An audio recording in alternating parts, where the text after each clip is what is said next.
ক্ষমতা ছাড়তেই হবে। জনগণ নতুন করে প্রস্তুতি নিচ্ছে। নিশ্চিন্তে ঘুমাতে আপনাকে জনগণ দেবে না। ক্ষমতা থেকে নামতেই হবে। ওবায়দুল কাদেররা কবিতা ওড়ায়, ওদেরকে কবিতা ওড়ানো বন্ধ করতে বাংলাদেশের জনগণ।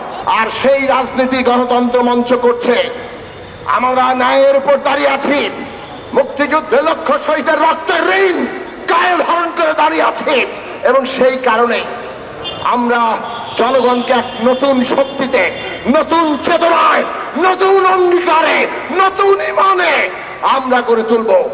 এবং সেই লড়াইয়ের সামনে ওই পুলিশ বাহিনী, ওই দালালরা, ওই চোররা, ওই খুনিরা এরা টিকতে পারবে না। সেই প্রস্তুতি গ্রহণ করেন। বিজয় আমাদের সুনিশ্চিত। বার্তা দেবেন কিভাবে? লজ্জা থাকলে, আত্মসম্মান থাকলে পদত্যাগ করতেন। যেহেতু লজ্জা আর আত্মসম্মান খুঁজে বসেছেন সোশ্যাল মিডিয়া, কোনো কিছুকে আপনি পাত্তা দেবেন না। সবাই তো নিজের একটু মান বাঁচাতে চায়। নির্বাচন হয়ে গেল, আওয়ামী লীগকে ক্ষমতায় বসানোর দায়িত্ব ছিল, সেইটাও সম্পন্ন হয়ে গেছে। এখন একটু একটু ভালো মানুষ সাজার চেষ্টা। এই নির্বাচনটাও বিতর্কের ঊর্ধ্বে থাকলো না।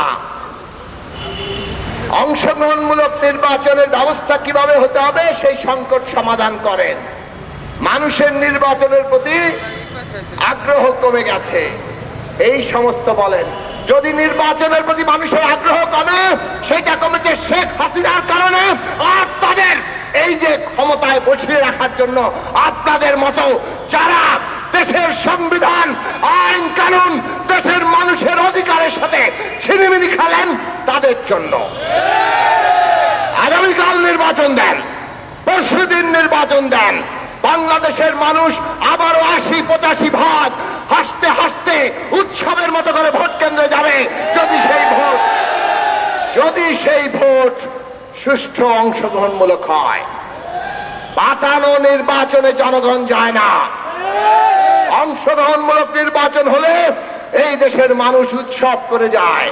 কাজেই ভোটে আগ্রহ কারা কমালো, তাদেরকে ইতিহাসের কাঠগড়ায় দাঁড় করাতে হবে।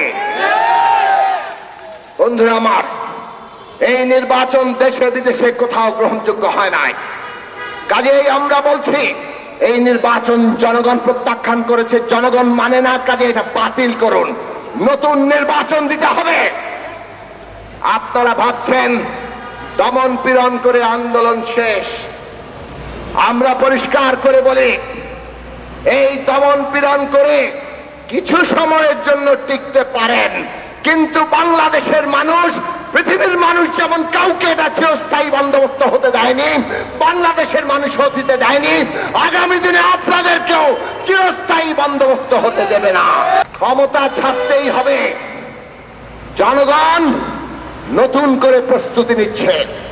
এইভাবে দেশের সমস্ত রাষ্ট্র প্রতিষ্ঠান দখল করে পকেটে ঢুকিয়ে নিজের দলের সম্পত্তি বানিয়ে জনগণের উপরে যে অত্যাচার করেছেন, তাতে হয়তো আমাদের কিছুটা সময় লাগছে।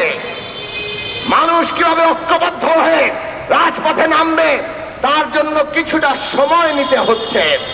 তার মানে এই নয় আপনার ঘুমানোর, নিশ্চিন্তে ঘুমানোর সুযোগ আছে। যত সিল পড়েছে আর যত পার্সেন্ট দেখিয়েছে, সেগুলোর হিসাবের গরমিল কেউ ধরার নাই। ওনারা প্রায়ই বলেন, প্রধান নির্বাচন কমিশনাররা বলেছেন, চ্যালেঞ্জ করলাম। মন্ত্রীরা, এমপিরা টেলিভিশনে এসে প্রতিদিন আমি চ্যালেঞ্জ করলাম। আরে চ্যালেঞ্জটা করবেন কার কাছে? চোরের কাছে মুরগি বাগা।